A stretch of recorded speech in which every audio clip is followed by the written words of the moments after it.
औज़ुबिल्लाहिमिनश्शैतानिर्रजीम बिस्मिल्लाहिर्रहमानिर्रहीम। दोस्तों, इस वीडियो में मैं बात करूंगा मरहूम आमिर लियाकत हुसैन की तीसरी बीवी दानिया मलिक अलमारूफ दानिया शाह के हवाले से। और आज चूँकि एक अहम हेयरिंग थी दानिया के हवाले से कि आज उसकी ज़मानत होनी थी। जो केस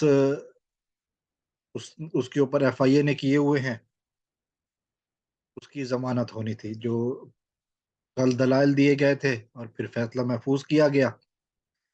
आज वो फैसला सुना दिया गया और दानिया को जमानत नहीं मिली। ये केस एफआईए की तरफ से किया गया था। दानिया को जमानत नहीं मिली।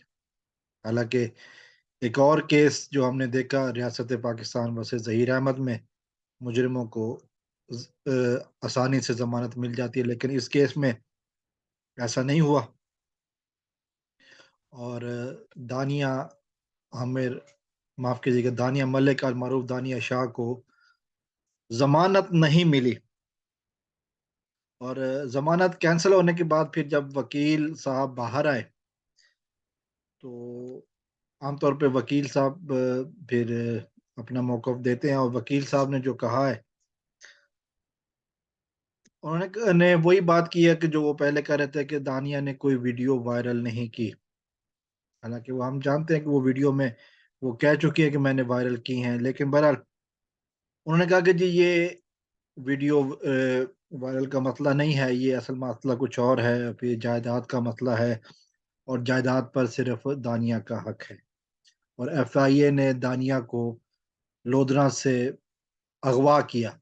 उनके ये अल्फाज थे कि एफआईए ने दानिया को बगैर किसी वारंट के लोधरा से अगवा किया, कराची लाए और उसके बाद कराची लाने के बाद फिर इसके ऊपर जो उनके बयानात थे कि तशद्दुद किया और अभी इसकी ज़मानत नहीं ले रहे।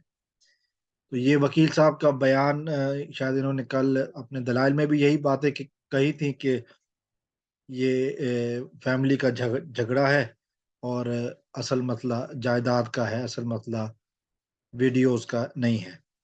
भूल रहे हैं वकील साहब के जायदाद का मसला नहीं है, ये वीडियोस का मसला है। ये जो एप्लीकेशन को अगर आप पढ़ लेते दोबारा, जो कि दुआ आमिर की तरफ से, आमिर साहब, आमिर लियाकत मरहूम की बेटी की तरफ से जो दो एप्लीकेशन दी गई है, वो यही है कि इस खातून दानिया ने मेरे वालिद की वीडियो रिलीज की, जिसकी वजह से वो ज़हनी स्ट्रेस का शिकार हुए और इस दुनिया से चले गए।